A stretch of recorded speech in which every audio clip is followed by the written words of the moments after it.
This is Everyday Man 2K, aka that Jolly Rancher, aka Pretty Ricky, what they call him, and aka the King of Receipts. My people, in all full disclosure, this YouTube channel is not my first rodeo in regards to being a content creator on social media.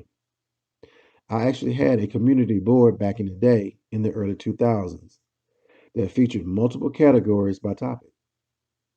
I had my own topics, and I allowed certain moderators to host their own forum within my community board. I had a news forum, a business forum, and my most popular forum was called The List. The List was a compilation of all the upcoming hot events coming to Atlanta over the next weeks. While living in Atlanta almost every Thursday, I would get a call from a friend or a family member asking me what's going on in the A this weekend. I'm coming through. Now, a lot of times I didn't know, and I had to make calls and do a little research. After a while, I got good at it and decided to document my findings and add it as a form to my community board and email blast. After a while, y'all, I had that candy, yo. I had that candy. I pretty much had a one pager summarizing all the upcoming events in Atlanta by date and a listing of all the hot clubs and their featured themes or activity by the day of the week. Oh, I was thorough. I was thorough.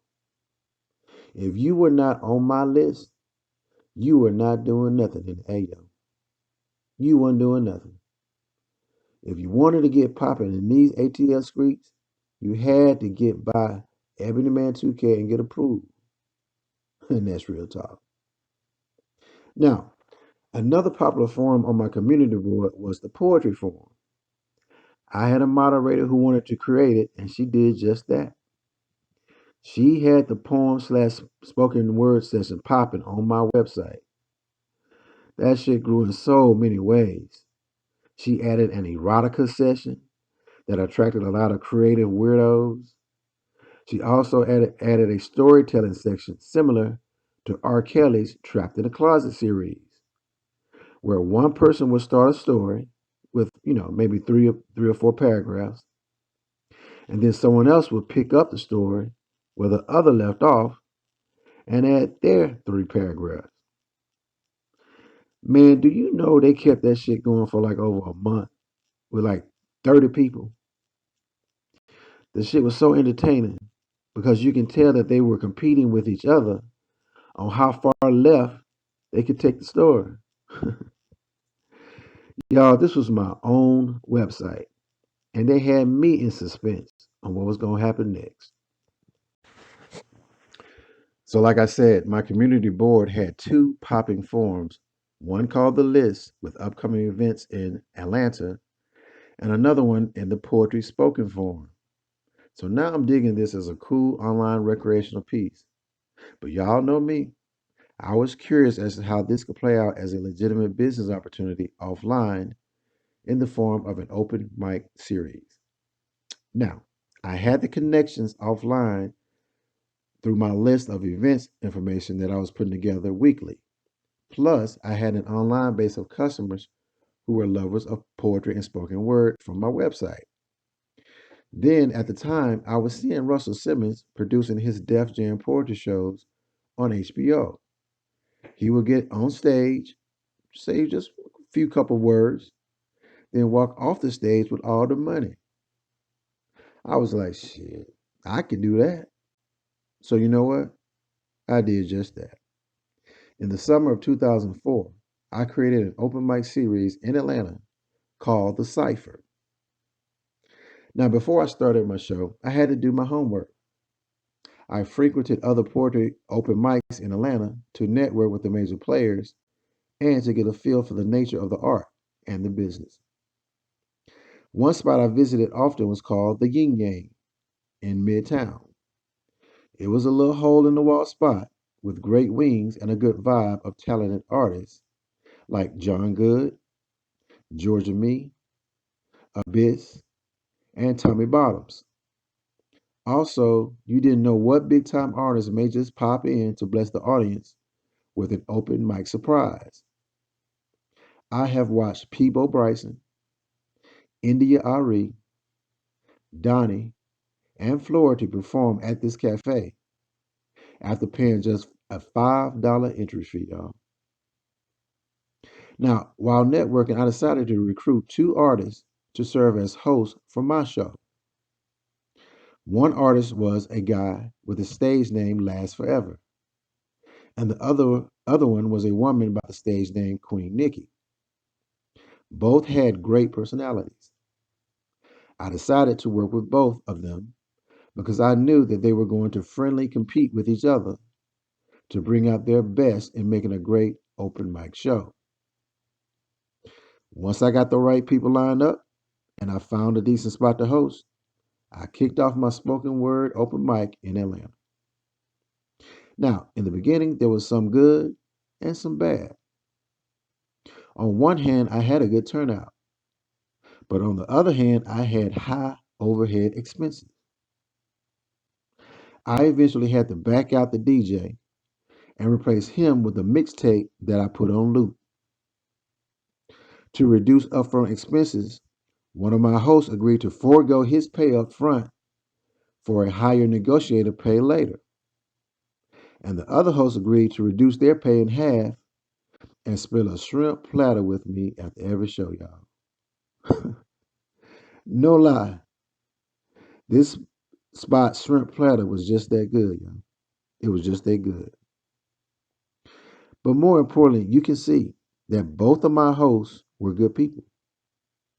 And we had each other's back and each other's best interests at heart. One of my favorite artists that participated in my open mics was a guy by the name of Tommy Bottoms.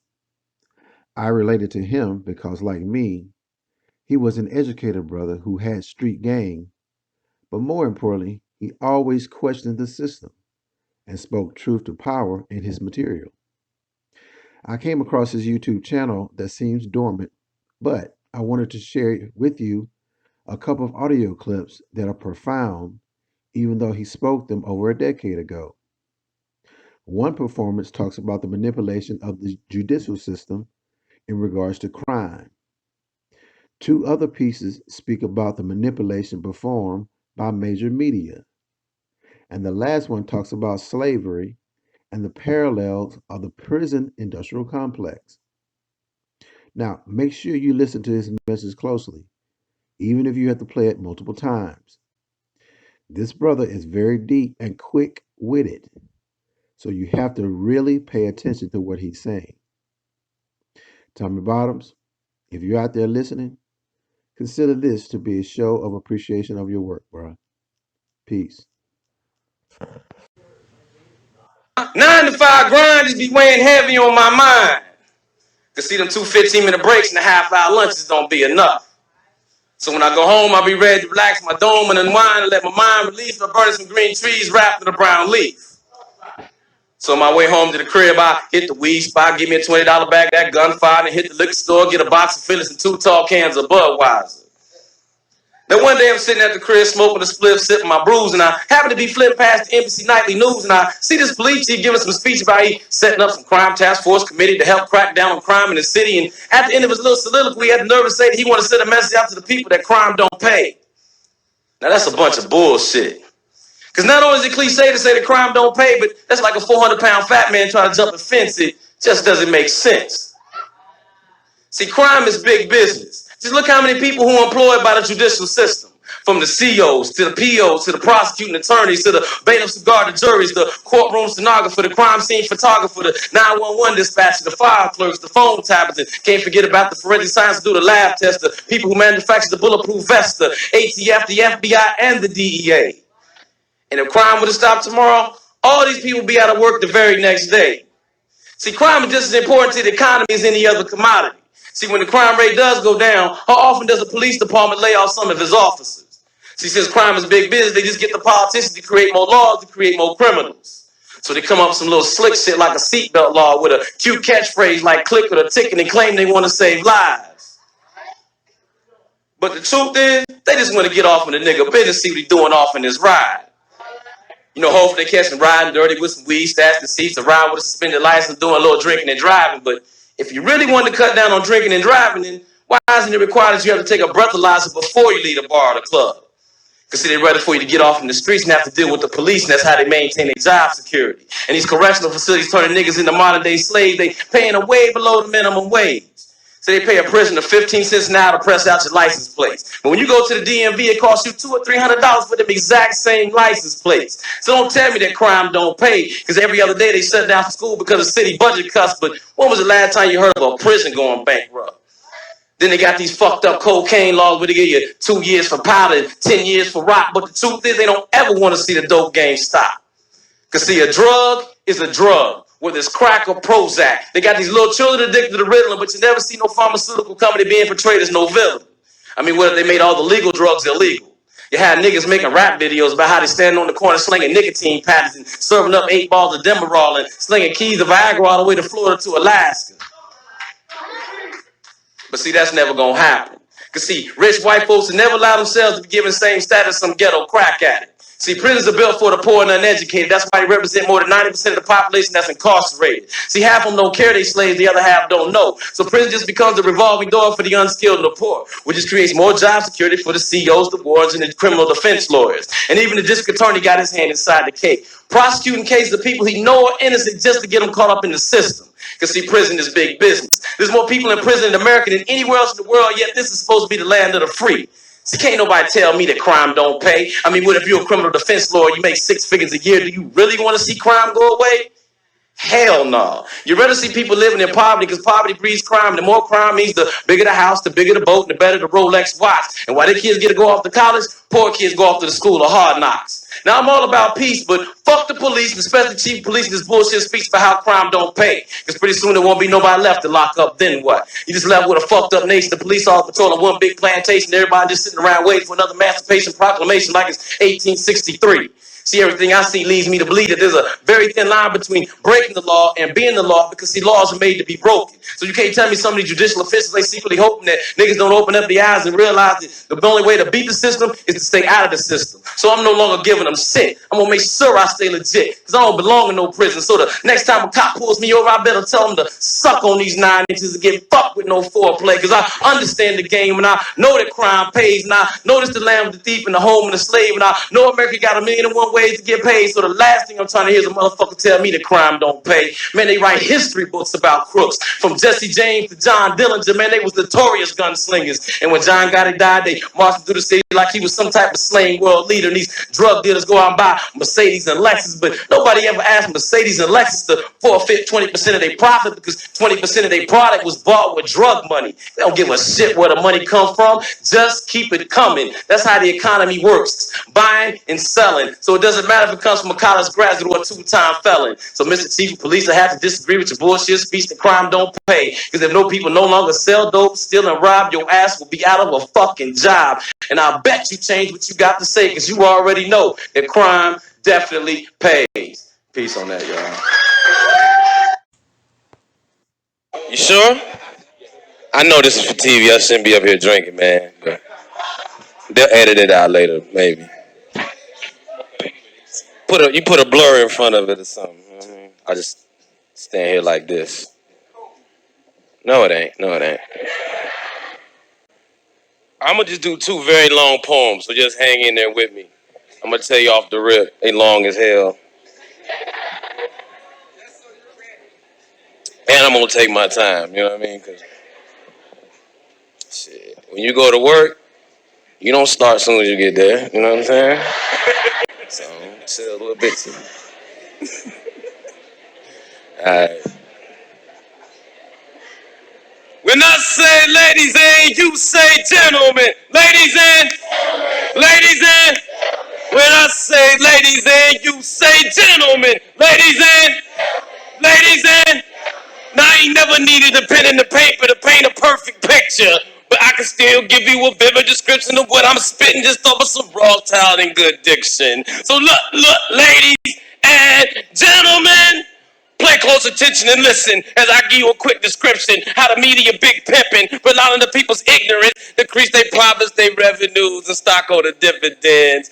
Cause they all about them Benjamins, baby. So look, ladies and gentlemen, most of these rappers cannot get major record label backing unless they can market themselves as being murderers or drug traffickers. But I'm gonna go ahead and drop the news on most of these dudes. Cause see, most of these rappers are just actors. See, selling dime bags of weed on your mama's front porch does not really qualify you as being a drug lord. But see, these children, they mostly looking and not listening. So they're not really paying attention to the fact that most of these rappers are just pretending. See, all they see is the diamonds glistening, the rims spinning, so little inner city children go up. Then the only way to get rich is through rapping or drug dealing. So look, ladies and gentlemen, this is what you call class warfare. And the name of the game is to profit off of other people's pain. That's why you can slang in your white tee, bang in your white tee, kill 12 people, just do it over tight beats. See, the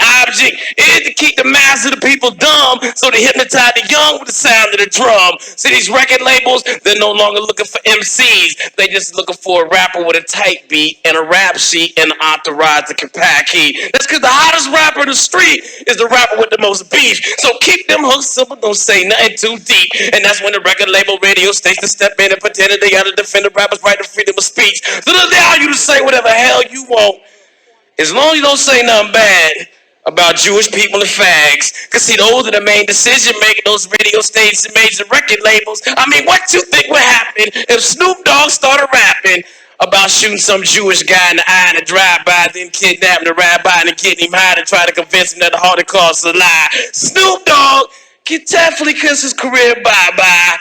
And that's on the for shizzle, my nizzle.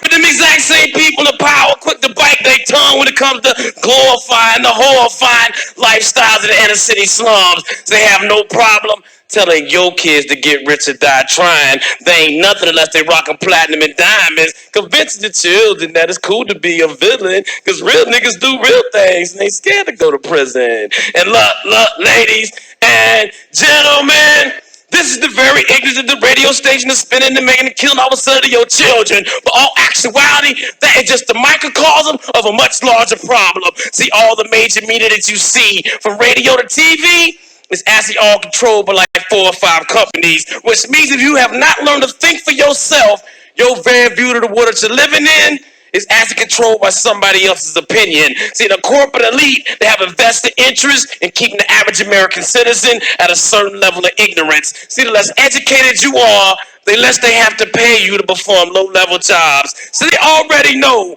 everybody's not going to grow to be a doctor, a lawyer, or a CEO.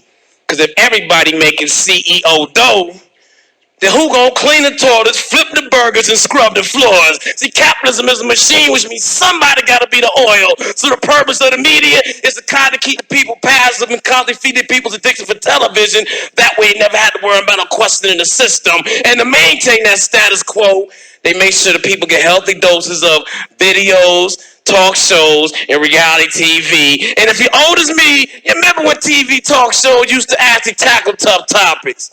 But now they just been dumbed down to getting a paternity test to see who's the baby's father. And the object is to keep your mind idle. That's why it's no coincidence that the most popular show on TV is American Idol. Because an idle mind, the devil's workshop, where they constantly build bigger and better TVs, increase the amount of TV that you watch. And since you want to cop everything you see on TV, you work a job you don't like to buy shit you don't need. Because you constantly trying to keep up with them Joneses, them Sean Puffy Combses. You got folk who make 80 grand a year, but they 2 checks from being homeless. So look, ladies and gentlemen, the only reason television exists is to sell you shit. Why you think a 30-minute TV show has 15 minutes worth of commercials? That's because the commercials are the main attraction. The actual TV show itself is just there as a distraction to keep you watching just long enough to pinpoint your demographic and your particular spending habit. Do not think it was no accident that they got you to convert from the cash to the plastic. Now they can always electronically track your every purchase. Not that your life means anything.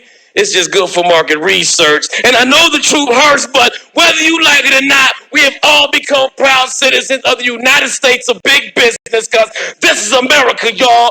Land of the pimps, home of the hustlers, where nobody's really a citizen, just a potential customer. And the national motto is F you, pay me, because they all about them Benjamins, baby.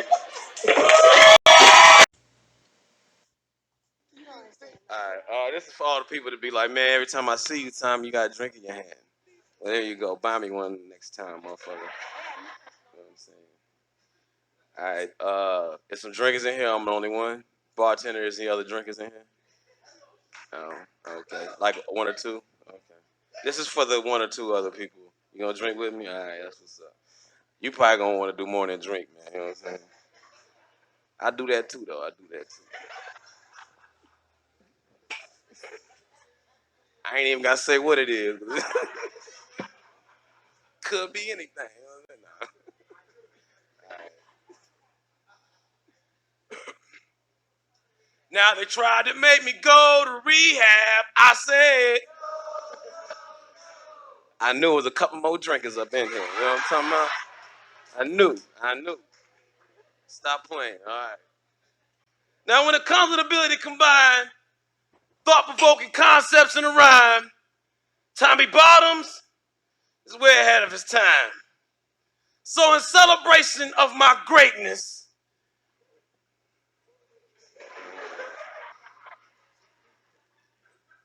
from time to time, I typically have a taste of tequila as a toast to my talent for telling the truth. But in the process of putting together all these dope double entendres, dropping some heavy shit for your medulla oblongata, Tommy Bottoms is getting some static. You know what I mean? Tommy Bottoms has developed a slight drinking problem. But I'm not just a heavy drinker. See, I'm a heavy thinker. So I marinate my mind in some barley and hops and I jump off into some deep thought. See, I'm an inebriated genius with a Jose Cuervo flow. Call me the Black Al Capone, because I'm a modern day wordplay bootlegger and I ain't looking to dry out. See, I smuggled all my rhymes across that Mason-Dixon line. Now they call me the new mouth of the South. See, I am a socially conscious alcoholic. I keep up on current issues and worldviews over a couple of cold brews. And then I put together my pure thoughts in the form of a poem and present the people with my particular point of view. So if doing damage to my liver helps the people become better thinkers, then baby, bring on the cirrhosis. Because my soul is so ferocious, man. Fuck some rehab, and I ain't looking for no AA. Because if I can get 20 million citizens to wake up and pay attention and listen to this bullshit double talk that these politicians be spitting, then death is a small price to pay. Because I am a drunken political pundit. No need to call a politician a pimp, because that just sounds redundant. But what I will say is, regardless if you're a Republican or a Democrat, politics is just a game, and all politics is lie, and they act like they on different teams, but believe they on the same side. And the reason why is because a politician's primary objective is to get reelected. So they'll say whatever they gotta say in order to survive. Do whatever it takes to keep their career in politics alive. But there's no need to worry. You see, these big corporations, the special interests, are doing everything possible to make sure y'all get the best government money can buy. How else you think these politicians can afford to dress so fly? They out here balling on the campaign trail, popping bottles of champagne, eating lobster tail, living rock star lifestyles, having domestic policy orgies in the Oval Office, fucking you right in the face because you refuse to see the obvious. And the reason you don't notice the distortion, because they got you sidetracked and distracted with polarizing issues like gay marriage and abortion. So while y'all run around here protesting, debating whether it's a woman's right to choose, or whether Gary can marry Larry or Sherry can marry Linda, the job you had for the last 10 years just got shipped off to India. But I know you don't want to put your trust in no drunk. It's all right. Ain't no need to listen to me. Just keep on listening to them gangsters in the mafia. Excuse me. Those gangsters in the media. See, they be pumping you so full of fear, got you believing everything that they feeding you. Like them dudes at Fox News. They just gangsters in blue suits. Got you so scared to death that you're ready to call the coroner. They got you believing there's a terrorist and a child predator standing on every single corner who can't wait to have sex with your young little daughter. But it's just like those Bill O'Reilly types. They always ready to declare war on something when they ain't never been in a fight. Just up there bumping his lips together like two Frisco dykes. Oh, I'm sorry. Yeah. All right. Now, excuse me for my rudeness and my crudeness. See, I'm just up here rhyming under the influence, but I'm never too intoxicated to get behind the wheel of your mind. I would drive a point all the way home, have y'all thinking outside the lines. So before you start yelling fuck Bush, make sure you put on a rubber. Because the government and the media are in an open relationship with each other. And before I go any further, I need everybody to flag down the closest waitress, because I'm about to give everybody a shot of truth, straight up with no chaser. Now listen. The American media is the fourth branch of the government, and the important role that they play is the kind to keep the people in check and completely off balance. That way the other three branches can do whatever they want to do, remain relatively unchallenged. That's because the American public is only concerned about the next celebrity scandal or the next high-profile murder case or the latest LAPD high-speed car chase. And while you sidetracked and distracted with all that, your government just passed the Patriot Act. Now your phones is getting tapped, but they pumped you so full of fear, you don't see nothing wrong with that. That's because the media and the politicians have sold y'all on the slogan that Americans love their freedom. And that is the ultimate lie. Because Americans don't love freedom. Americans love to be pacified. Because all you need is an Xbox and an iPod, a laptop and a credit card. American Idol on Wednesday, Starbucks the Cold Ridge, and you know we need our DVDs, cable TV on the big screen, ABC, NBC, BET, and MTV. Who really needs civil liberties when you got ringtones on your phone and PlayStation 3? See, you know, drink from the Kool-Aid, so now you become addicted to all these technology trinkets. You ain't nothing but a go-go gadget savage. You used to like having sex on the beach. Now you just surf the web for head. Look at the law going with a lovely lady who's looking to have a couple of BlackBerry babies. But it's your lust for all these electronic lovers is the reason why you no longer have to worry about the watchful eye of Big Brother. So they put cameras on all our cell phones. So now we just out here watching each other. Nigga, that's gangster. But it is time for the watch to become the watchers. You got to start paying attention how these politicians and media moguls be moving like mobsters. Stop thinking that the Bloods and the Crips got some beef. Real gangster shit go down between Madison Avenue and K Street. And I know some of y'all probably think, man, this nigga drink way too much. He don't know what the hell he's talking about. But that's cool. Because see, the difference between me and most of you is I can always say I'm too drunk to notice the government abuse. But most of y'all sitting in here bone dry sober. Your government still getting over. So tell me what exactly is your excuse. But it's the Black Al Capone, the new mouth to the South. I'm about ready to sign out because I'm about to ride out the Waffle House. Go get me something to eat. But before I leave, I need a little more time to think. So bartender, go and hook me up with another goddamn drink. Yeah.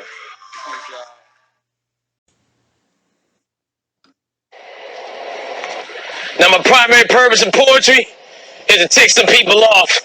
So I'm hoping somebody get offended with these words that I'm spitting. That way I know I'm doing my job. Because when it comes to this mic game, I ain't got time to play. So you won't hear no raunchy talk about how I make the coochie pop, my AK spray. Got way too many other things I need to say. Because I'm the new millennium field nigga with the article to Kente. I'm the runaway slave that got away. Told master to get up off my tip and where he can stick his resume and his 401k. I know 401 other ways to get paid. So never allow nobody ever to lead you to believe that they ever bought a slavery. slavery, because basically the business of slavery is way too profitable for it to ever be stoppable. See, America simply reinvented the definition of slavery by really taking race out of the equation in order to increase the size of their plantation. So now, regardless of your ethnic or racial persuasion or your religious affiliation, every one of you now have the opportunity to work on master's plantation, because anybody that works a job that pays them anything that close to minimum wage can go ahead and consider themselves a slave. See, the biggest misconception with slavery is that the slaves didn't get paid, that the slaves didn't get a paycheck. They definitely got paid, so they got the leftover food. Their master didn't want to consume, a few clothes, and a place to stay. And that's exactly what you get with minimum wage. You get just enough sustenance to give you the guts to get up and do it again the next day,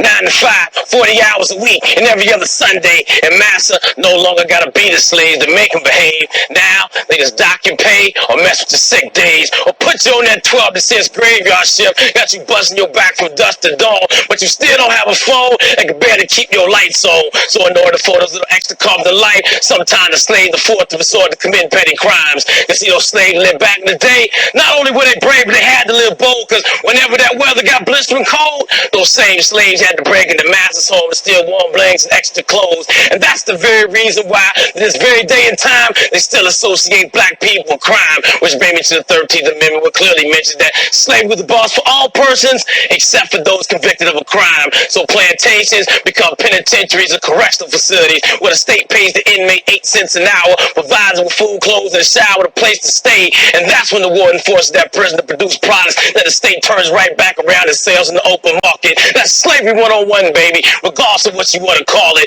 I mean, what if all these Walmart stores existed back in the year 1712? Who in the hell you think would have been working the cash registers and stocking the shelves? See, it doesn't matter if you're just a prisoner pressing out license plate in the prison system, or just some burger flipping, tomato picking Mexican immigrant, or just some auto factory worker working up in Flint, Michigan. Slavery is the heartbeat of capitalism, and capitalism is the beast that don't sleep. That's why there's cocaine on every corner and 24-hour TV.